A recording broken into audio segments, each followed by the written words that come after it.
Nope. Nope. Now we're live. Maybe we have a slow internet connection tonight. I don't know. It has been slow. Okay, because there was had to press the button a couple times there to get that started. Yeah, there was a couple times it went down actually. So starting tonight's episode with out music. Last night was the first night we had music. I got my DVD in the mail from Baba Brinkman, and it inspired me to go ahead and open the show with Conversation Civilized. Great song by Baba Brinkman. Check it out. Check out Baba Brinkman if you like people who rap about interesting things. And then the outro for the show, we played a little bit of Close Your Eyes by Derek Ashong. Google seemed to like that one. Yeah, we got nailed by YouTube. Copyright violation. Played too much of the song, Close Your Eyes. And then YouTube has a mechanism by which you can challenge the copyright. And you go through and you click the little buttons. And one of the options that there is that you have written permission of the artist to use their content. So I thought, well, let me go over to Twitter. Derek Ashong had retweeted the fact that the picture that I got of the DVD. So I thought, well, I'll send him a note and say, hey, I did this video, trying to use a little bit of your song at the end of it.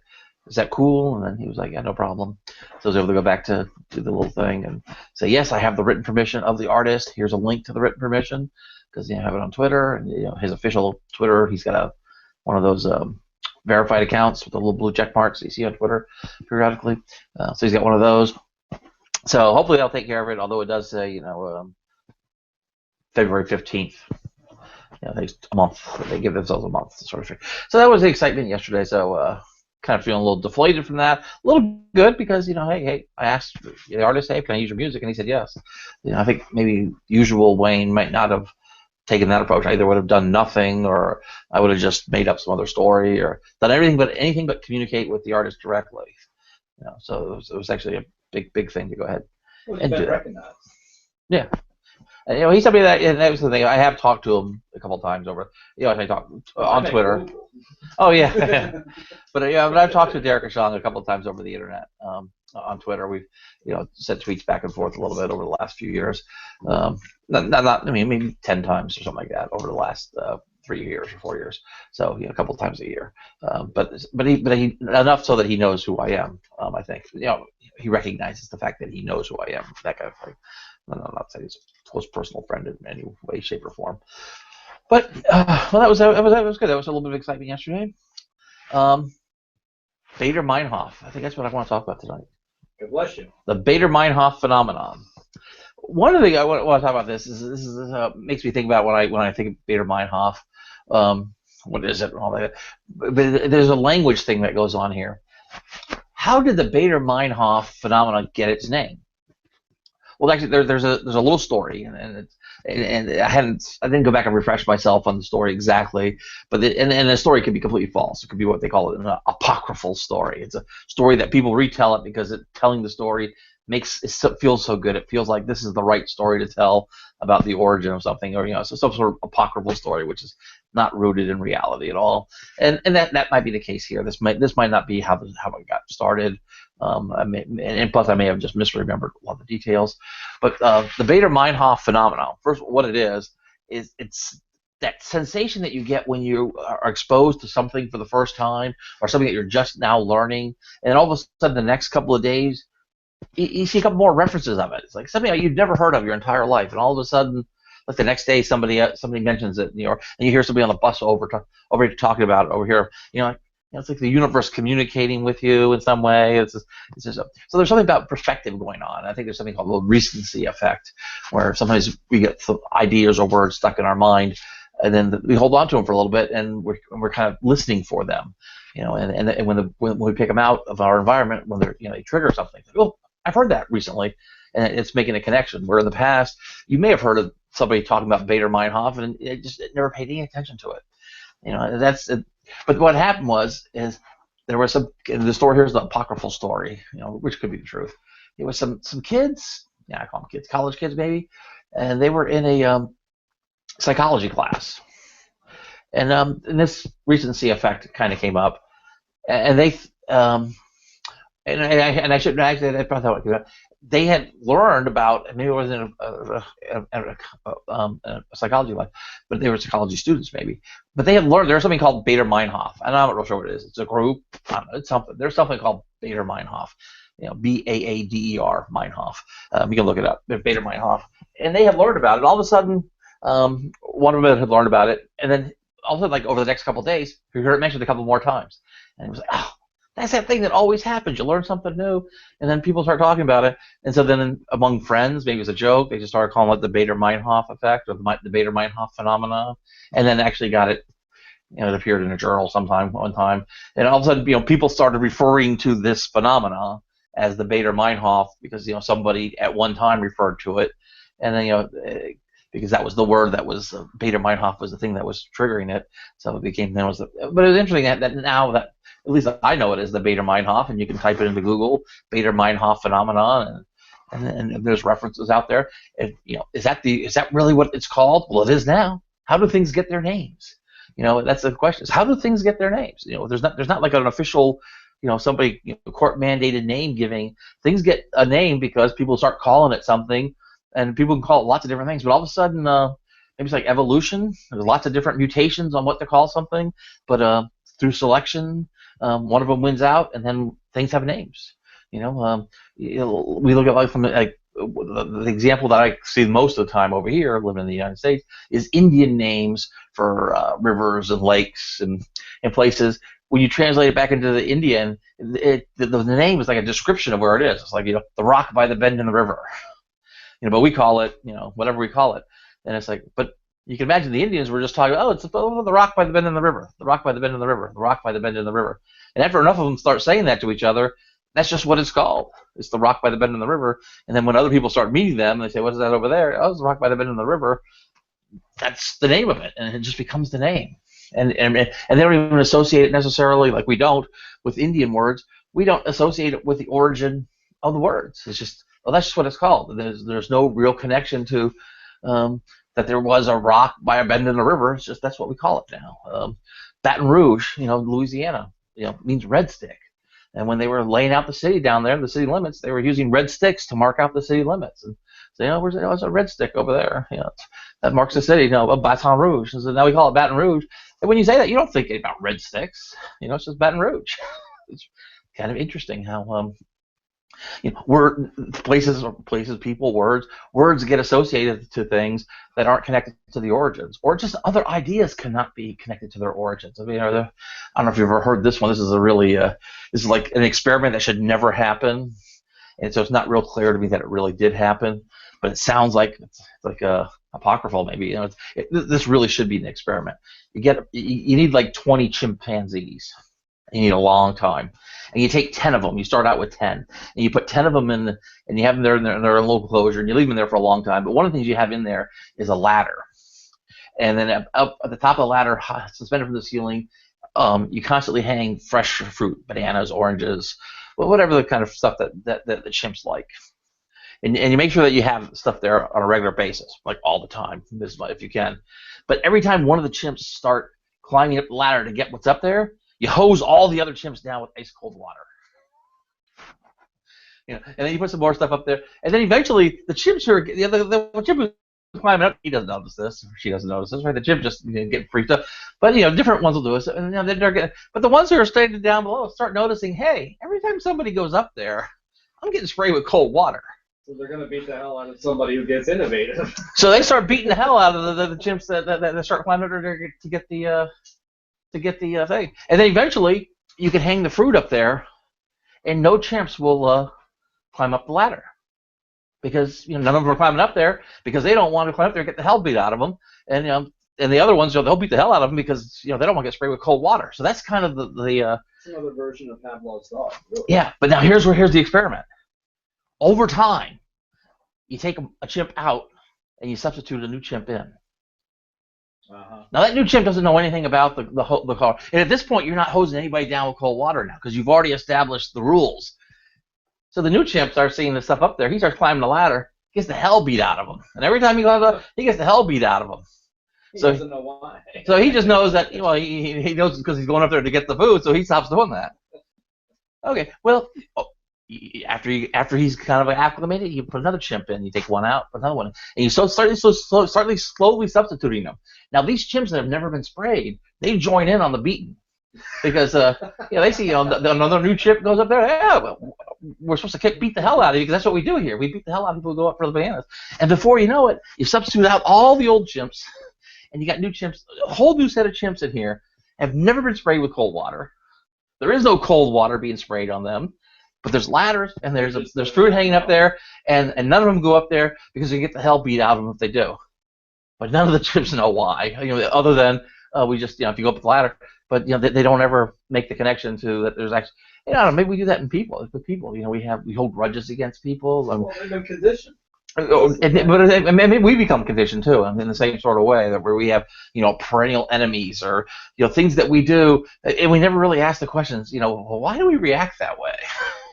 And because when you think about it, it's like sometimes our reactions just why do we hate those people over there? I don't know. Maybe something long ago might have happened, and you might have heard rumors, but you don't know the real story. It's the Hatfields and the McCoys kind of thing. I don't know. But I think something like that with names, same sort of things. Objects can get names. Nobody knows where the name comes from.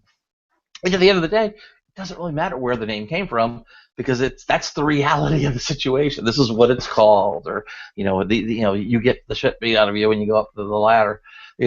Things like that are the reality of the day, and then you can stop doing them. You can change the names, or you can start letting the monkeys climb up there. But I'd be like, I've heard this monkey experiment before a couple of times described, but I've never actually heard anybody confirm that this was actually done as a real experiment. Maybe it's more of just a thought experiment, but it'd be, an interesting experiment to do it on monkeys. I see them hanging on the ladder more than I do staying down on the ground and getting watered. You know what I mean? I see them like, I'm going up here and they go to where I'm not getting wet. Well, the thing is, the other ones will start. Chimps, they will fight each other. So they're not afraid of that. So that's but the whole point being that's kind of where names come from. And Baader-Meinhof might have come because somebody decided just to start calling it Baader-Meinhof, and they got their other friends to call it Baader-Meinhof. And then there was a real story about somebody learned about Baader-Meinhof and then heard the word 4 times in the next week, and then so they all start doing that. But either way, we call it Baader-Meinhof, and it's this phenomena where you learn something new, or you're exposed to something new, or something happens, but then there's like this curious serendipity, maybe is another word, where you start noticing. It's like, wow, now seems some regular. Why would I even bring all that up? Aside from the fact that it's pretty random, and there's a lot of wandering and meandering. Well, there's been a lot of curious little things that happen today, especially based on kind of what we've been doing the last week, or what I've been doing here the last week. You may have remembered a couple days ago I was talking about Elon Musk and building his little mini satellites to put internet around the world, satellite based. Well, just yesterday he was talking in Seattle to a group of people who would be interested in that kind of thing, and he's talking about spending $10 billion to build this space-based internet for the Earth, and the goal ultimately is to put space-based internet around Mars, because if you're going to put internet on the Mars, you don't want to do it the way we've done it here. Because we were learning the first time, we were laying cables and it was all wired internet. We're not going to put cables all over Mars, but we can put satellites around Mars, and then all of a sudden now you got internet on Mars. So that, and Elon Musk is very interested in Mars. He's actually even said once, I don't know how serious he really is, but he'd be willing to go to Mars. Now he's saying that knowing that there's no return trip. At this point, there are no plans to bring anybody back from Mars. I mean, there are people who talk about it, but in his mind, the first trips, or the first several people he's planning on sending to Mars, there's no return trip. You go to Mars, and you're going to live the rest of your life out on Mars. And he has said that he would definitely consider it. And it would just, it's interesting. I don't know. Would I? I don't know. That's an interesting question. It would be different, wouldn't it? I lived in my apartment for a year and a half, so how different could that be, right? I could be on Mars for all I know at that point. So maybe that's it. Maybe I would go. But I know a lot of people are interested. But there's that weirdness that there is no coming back. I mean, eventually we're going to be able to come back, but that's going to take going there and getting the fuel there, making the fuel there, and all that kind of. That's a whole other conversation that with my robot colonies on Mars, and before we start coming back, and we'll get to that conversation at a later date. But so we have the Elon Musk with his And so that was one thing that happened. And I should probably consult. This is a good thing here. If I take notes, sometimes it'll remind me of some things that. Well, before you do there. Oh. It's like you were talking about when we're starting to talk about 20 chimpanzees, I'm starting to wonder, where's this show gonna go? But when you start mentioning Elon Musk, I am personally, I look at him as a similar role model to where I want to be, not conforming to everybody else's expectations. I know that it takes leadership, it takes innovation, and it's a combination of the two that makes things work, and that kind of rips things out of the conformity or the conditioning.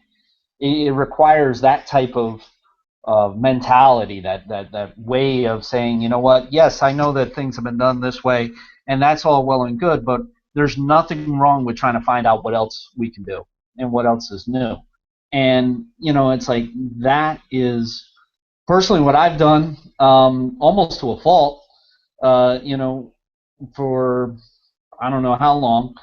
And, it's like when it came to the monkeys and everything that you were saying, it's like I'm thinking, oh, maybe I'd be one of the chimpanzees and I'd start batting everybody down. It's like I'm getting up there, because there's some way of me getting up there, and I don't see me giving up.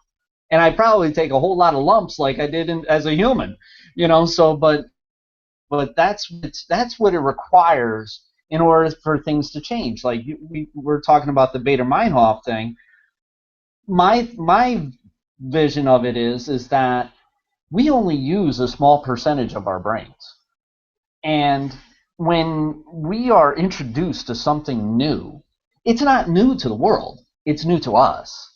And then when all of a sudden now it's part of our memory bank, it's part of our inventory. Now we look for it and we see it. It's just like when you see a car, it's like, oh, I want to get this car because it's different than any other car that's out there. And next thing you know, you've got 4 or 5 of them that are driving on your same road to work. You know what I mean? And that's the thing that I've noticed, and that's how I related to it, is the fact that I just wasn't aware of it. And when I was made aware of it, my brain then said, hey, this is part of your inventory now. Now you can see it, as opposed to where if it wasn't here, therefore it wasn't there, and that's my take on it.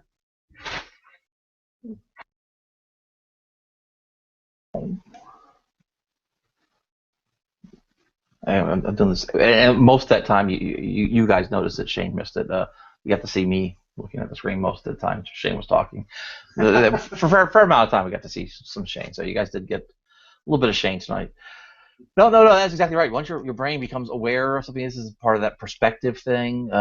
We look for things that are familiar to us. I mean, that's part of what we do. Our brain is a pattern recognition machine. And there's some patterns that we recognize a lot more than others. So then when we see those patterns, it really flips a switch. It's like, whoa, look at that. One classic example of that is a phenomenon called, not say the word wrong, but it's like pareidolia. So this is that phenomena where you see faces in clouds, or maybe in grilled cheese sandwiches, or in grains of wood.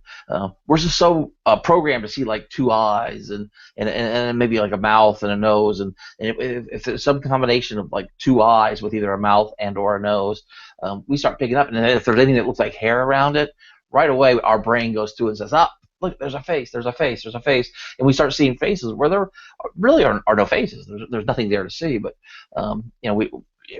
our brain really makes it like, oh my God, how can you not see that? It's so obvious that that's a face. Another thing that does that, have that same sort of thing, is think about written language. Written language is essentially just scribbles. I mean, to take a written language that you don't speak, that you know nothing about, If you're Arabic, if you're not Arabic, look at Arabic writing, or Hebrew writing. I mean, it just looks like scribbles for the most part.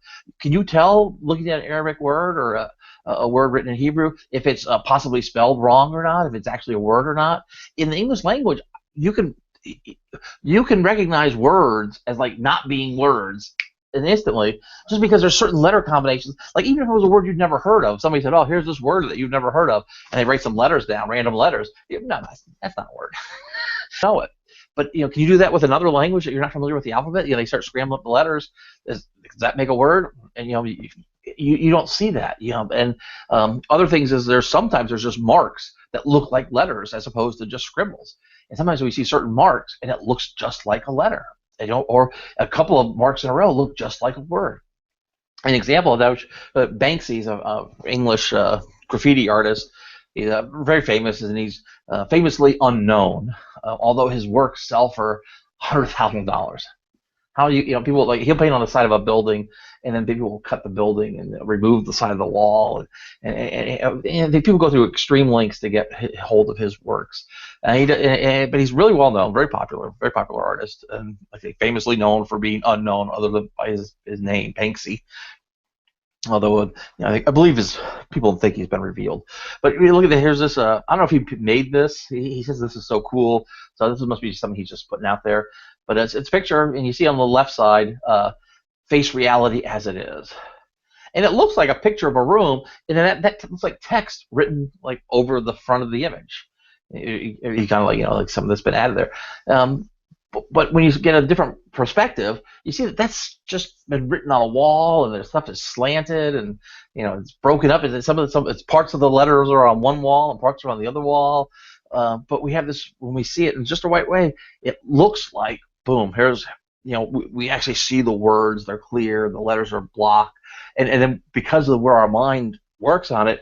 It realizes that because the wall back there is slanted, that those letters have to be then now superimposed out in front of us. So it creates this illusion that these letters are floating in space in front of there, when they're just marks on the wall. I mean, they're actually pretty obviously letters in this case, but you can imagine a situation where they're from a different perspective, they don't even look like letters anymore. They just who knows what they could look like. But from a certain perspective. They look different, and then they have this meaning that pops. That doesn't pop the other way. There's a meaning. Where's that meaning coming from? And this is interesting. Where it says face reality as it is. In both these cases, you're facing reality, and you're seeing kind of really different things. You're thinking different things. When you look at the right, you're not really thinking in terms of words and letters and ideas. And the one on the left. I mean, there's words there, there's letters there, there's the words that put together a thought, and that creates a thought about facing reality as it is. Now it's juxtaposed to the one on the right, and there's this a whole bunch of magic going on, and it's just from perspective. Which is another one of these. It's not quite Baader-Meinhof, but I've been talking a lot about perspective, and then saw this, as Banksy would say, this is so cool. It was actually so cool that I saw this post that him talking about, him posting this today. So it was made me think about perspective. Another one that was more along the lines, sort of like Baader-Meinhof would have been, although this technically wasn't new. On Wednesday night, we did the rant of science versus mathematics, battle for the mind of the universe. Science versus mathematics, battle for the mind of the universe. So notice that eyes closed. They're trying to recall with my eyes closed. That was another thing that came up. And in fact, I have it here. The most common feedback I get is related to this. Is an article I saw today. Closing your eyes, to access memories. So come to our Facebook page, read that article. So that was another thing. Like, that's what I do. It explains a lot. But I read this. Was ranting about this. That the mathematics is this thing that is always talking. Basically, it's, I think of it as speaking the truth, and it's a model for the universe. The universe. This is always speaking to me. It's always telling the truth. And mathematics, and it's something. If I could make a long enough argument, I would argue that it's always speaking the truth. And then science is that one that's always listening, and so that kind of also gets inside the head of the emotional side of your body. mind that's always talking to you and trying to get you to take action. That's the emotional side. And then you have the rational side that's listening and processing information and making sure that that you're acting, you know, in a reasonable way. And that's what science is doing. And there's this essay that was apparently written, and there's two of them that are pretty well known that were unknown to me, but well known enough that I saw them today on the internet. I was over on Reddit reading the math forum over there today, and somebody had posted this link to this essay by R.W. Hamming. He was a guy, very famous mathematician, but he wrote it back in 1980, and he talks about sort of the role of math and science, and it's got this weird name of why is and I have to see what his phrasing was exactly. Now the slow internet, it won't even page down. Yeah, it's been bad. Yeah. There it is. The unreasonable effectiveness of mathematics. This was actually a typo in the in this first article here. It was just that short phrase, the unreasonable effectiveness in mathematics. That was the Hamming article from 1980, and it was written in response to an article from 1960 by a fellow by the name of Ewing. Ewing Winger, E. Winger. And that one had that full title, The Unreasonable Effectiveness of Mathematics in the Natural Sciences. And it really was asking that question, is why does the universe seem so mathematical? What is it about math that that is capturing so much about the universe? And is it just because we look for that? I mean, the universe is doing what it's doing, but we're looking at math, and that's what we're getting accustomed to looking at.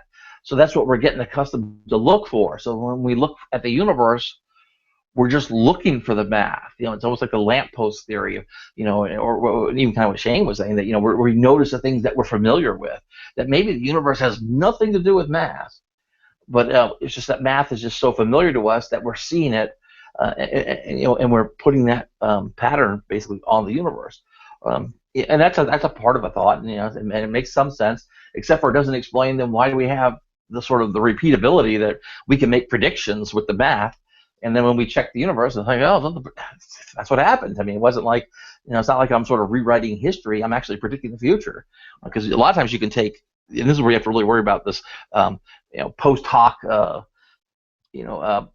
pattern fitting, where you say, oh, I'm going to take all this old data from the past and I'm going to find a pattern in it and then just leave it at that.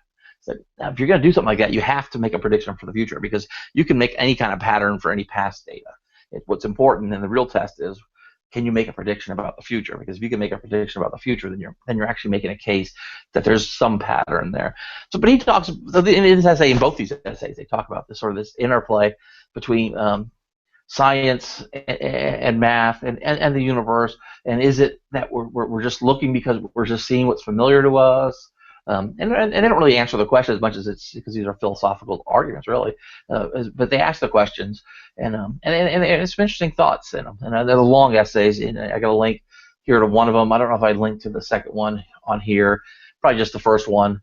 And it probably just won't have a link to the second one. Or you'll be able to Google it. It mentions it. It mentions the article, the old article in this link here. But again, on our Facebook page, lots of interesting things pop up. And at least makes me want to think about the universe and math and science and the interplay there, why it does such a good job, and is it just coincidence and whatnot? But that's it. Got right to the Baader-Meinhof, because I was just talking about this a couple days ago, and then today I'm reading articles that really go into it and talk a lot about it. And then, of course, the perspective I always talk about, so I came across that today. Now I'm seeing things about perspective. And then the closing my eyes. That's something people have been mentioning to me since I've been doing this, that, hey, you look like you're closing your eyes on camera. And something, yeah, that's what I do. I close my eyes. And then, of course, after all that, then I see an article about Baader-Meinhof. There's a message here. The universe is speaking to me. I guess it's maybe my perspective is waking up. I'm waking up a little bit mentally, becoming a little bit more aware of what's going on around me. You know, that's a well, who knows? I know. So tonight was just kind of just a hodgepodge, randomness, but important ideas of perspective and math and science and the universe talking to us and listening. But we have some exciting news. Tomorrow night we get to hear almost all night with Shane. Pretty much an hour. Forget a half hour with Random Access. We're going to do an hour with Dutch, and he's going to be telling us about what he's been up to, what he's got planned.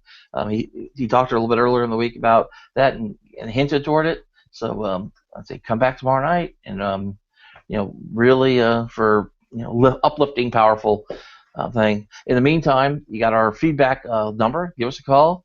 1-5-189-666-175. So that's 1-5-189-666-175. That's the feedback line. It's open from 3 to 5 on the weekends, 3 to 4 during the week, and 11 to midnight every night after the show. Any other time you got to leave a message. We do get your messages, and we're willing to share those on the air if you give us permission. The content of your messages at least. I think on that, I want to go ahead and close it for Saturday night. Do you have any parting shots, Shane? Like you said, it was a random night, and the internet's been kind of fun. I think that we had an interesting show, and I am looking forward to being able to be interviewed by you tomorrow. They're gonna get a very candid view of who I am and who I was in the past, and what made me the way that I am now, and what I decided to do about it. So I think it's going to be interesting to hear, and it'll actually be interesting for me too, because it's been a while since I looked into the past of my what I used to be like. Good night and courage, and we are out of here. Night, folks.